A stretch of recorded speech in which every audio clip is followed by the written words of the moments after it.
Lee Anderson was invited on to GB News and spoke about his suggestion that illegal migrants or migrants in general should be sent off to the Orkney Islands, or what he called the Orkneys.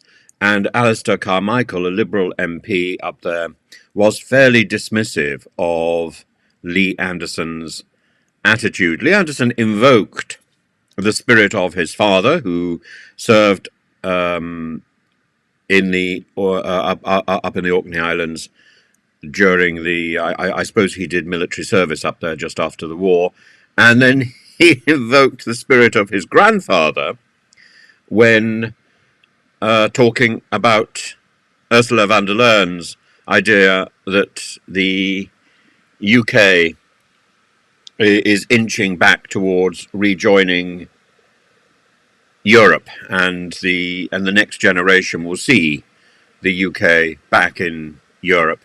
And neither at this point, at no point in the debate on GB News with Patrick Christys did Lee Anderson suggest that there were advantages to the Brexit that we have now got.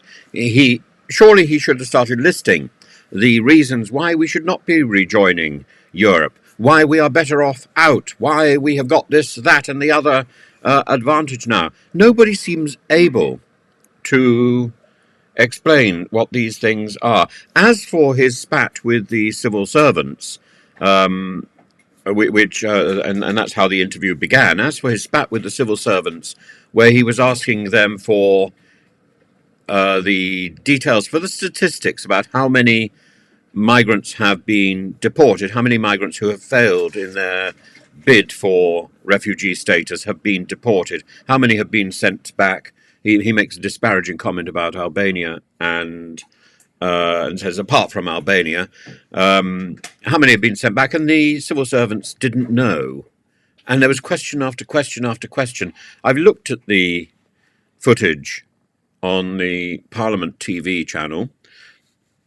It's very interesting, and it is shameful that these civil servants couldn't answer the questions. That's what they're there for. So from that point of view, the first part of Lee Anderson's interview, I entirely agree with Lee Anderson, which puts me in a very strange position because I don't like the man. But I entirely agree with what he's saying. These civil servants should no longer be doing their job. If they can't answer the questions which are put to them at a committee meeting in Parliament, frankly, they should resign on the spot. That is their job. Their job is to have those answers to questions which are put to them, not to fumble around, messing around, unable to answer anything. Presumably, Lee Anderson was asking those questions because he knew in advance that they wouldn't have the answers. It's one question after another. But even there, that is their job. If they can't do their job, they should resign.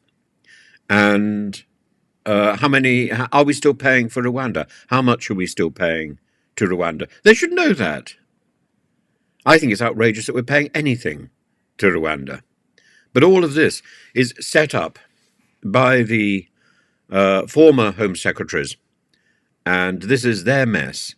And I think the civil service, which is controlling the Home Office, is out of control. It doesn't know what it's doing. It doesn't seem capable of processing the applications. It doesn't seem capable of controlling its own budget.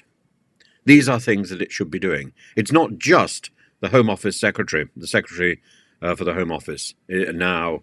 Who is it now? James Cleverly. Oh, yes. It's not just James Cleverly and formerly Priti Patel and Suella Braverman who should be excoriated. The Home Office Civil Service should be severely reprimanded, and a lot of them should go, because this is an organisation which is failing and failing and failing. Let's listen to Lee Anderson and Patrick Christys from GB News going through their spat. And it's very light-hearted. I think Lee Anderson doesn't realise quite what he is saying here, but there's no way he can defend Brexit with this sort of performance. No way. I don't think we have. I think we'll write to the committee with those numbers, Mr. Anderson. That's staggering. That's actually staggering. So okay, then let's do it for the last year. I don't have a number for non-Albanian, non-FNOs. Perhaps they might be able to help you. Let's do last week then. Do we have any figures about anything? This is utterly shameful, isn't it? Utterly shameful. I mean, Lee Anderson has got a very good case here. A very good case. These people should resign. It's very rare that I'm speechless. How can you go to a meeting about that on the issue that the country cares most about and not have the answer to those questions? Well, I'm very pleased to say that I'm joined by the man himself. In fact, the Times told us the other day that 40% of civil servants were planning to quit because of the changes to the work-from-home regime. Lee, tell us about that showdown. It got worse. It was worse before, Patrick, and worse after. We had 2 hours of these two. Well, it's like Laurel and Hardy in colour. They were shuffling the papers around, scratching their heads, didn't have a clue. I don't think in the whole 2-hour session, Patrick, they answered one single question correctly. It was always, we're going to write to you, we don't have that information on hand. Yet they've got 2 assistants behind them with the laptops. I don't wish to pick Lee Anderson up because of his grammar, but in fact, I do wish to pick him up because of his grammar. He talks about something being on hand, and I think that's wrong. And I spent 10 odd years dealing with teaching English, and I think I wrote or edited or illustrated or was the voice for 52 different books or more while over that period of time, and I continue doing some of that since. And so I don't come to this lightly. I think if something is to hand, it is within reach in the sense that it's available. If something is in hand, it's something that you are already doing. You've got time to spare. I finished the exam with an hour in hand. If something is on hand, it is somebody who is proffering help. So, for example, the emergency services were on hand.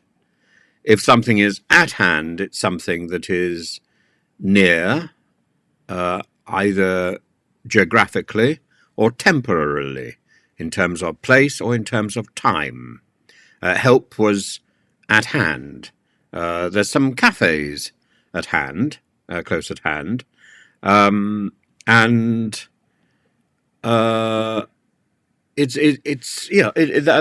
the idea of being close. So, on hand is about help. To hand is about reach and accessibility. I don't have the documents to hand. I don't have the latest figures to hand. It's almost an idiom. And Lee Anderson has got it wrong. But it's not the only thing he gets wrong. And I'm sure the comments will be full of people saying, oh, you're just criticising his grammar because you don't like him. I don't like him. Who could have got that information quite easily. It was shocking. It was an insult to the Home Affairs Select Committee. When you're going to meet MPs at the committee, you should know your brief, you should have the facts, you should have the figures, you should do your homework. It was amateurish, it was awful, and quite frankly, they should be ashamed of themselves. They also, I believe, couldn't tell us the exact amount of money that's going to continue to be sent to Rwanda, because, by the way, we're still paying for that.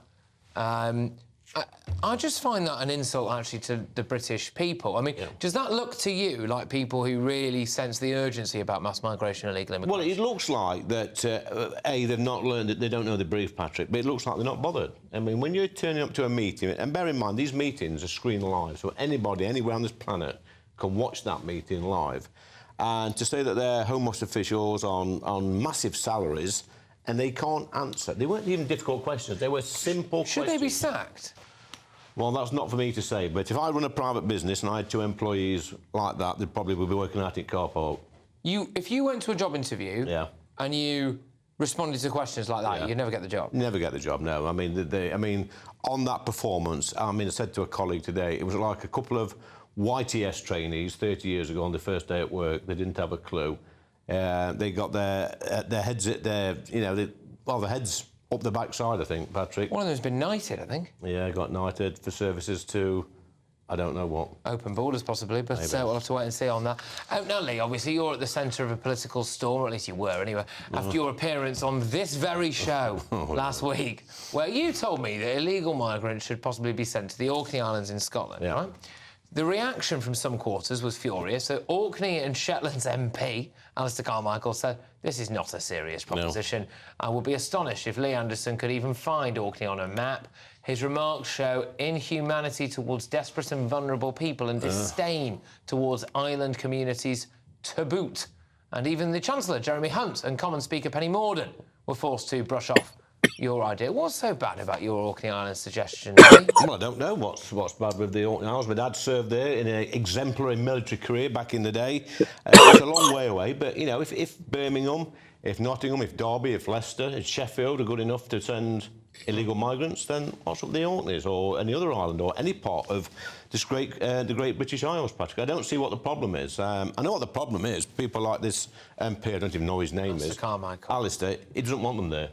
He's quite happy to have illegal migrants in the towns and villages around where we are, but when it's in their own backyard, despite bleating on all the time about we should accept more, they don't want them in their own backyard. Well, it's interesting that you say that. I mean, obviously, Alistair Carmichael's not here to defend himself, but when you look at Scotland as a whole, he's a Liberal Democrat, obviously Scotland under the SNP. They are not taking anywhere near the kind of numbers, despite doing things like Humza Yousaf calling for us to throw our arms around Gaza. I find that strange. I've just about... See remotely why you should find that strange, Patrick, given the fact that Humza Yousaf's in-laws were caught up in the Gaza situation. For goodness sake, stop playing stupid games here and get on with the interview. Well, hey, this is just a chat between friends, isn't it, really? It's like so much of GBNews and so much of Talk TV. They don't have real interviews. They get the other presenters to come in as guests. It's absurdly self-reverential, onanistic. I'm sorry, I've got. I think I'm going down with a cold. There we are. Got time for another one that I'm pretty sure is going to get you going. Now, Ursula von der Leyen has astonishingly claimed that the next generation will, quote, fix our mistakes and rejoin the European Union. The EU president thinks the UK goofed it up when it comes to Brexit, and the country is now on a direction of travel towards rejoining. Lee.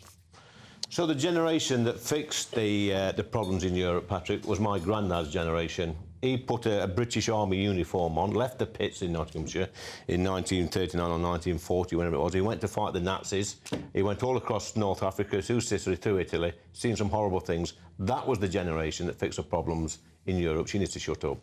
Right, OK. Do you think that in our lifetime we will end up back in the European Union? I hope not, because if we do, I'm moving to Orkney Isles. Are you? Yes, definitely. I mean, there's a certain MP who might have you'd say that, you know, you were probably offending. Well, that'll teach him, won't it? OK, so if you turn up on his... So if we rejoin the European Union, you will deliver yourself... I'm going to live in the Orkney Isles and Carmichael. Stand for Parliament in the Orkney Isles. Well, there we go. Lee Anderson, thank you very, very much. And always an absolute pleasure having you on.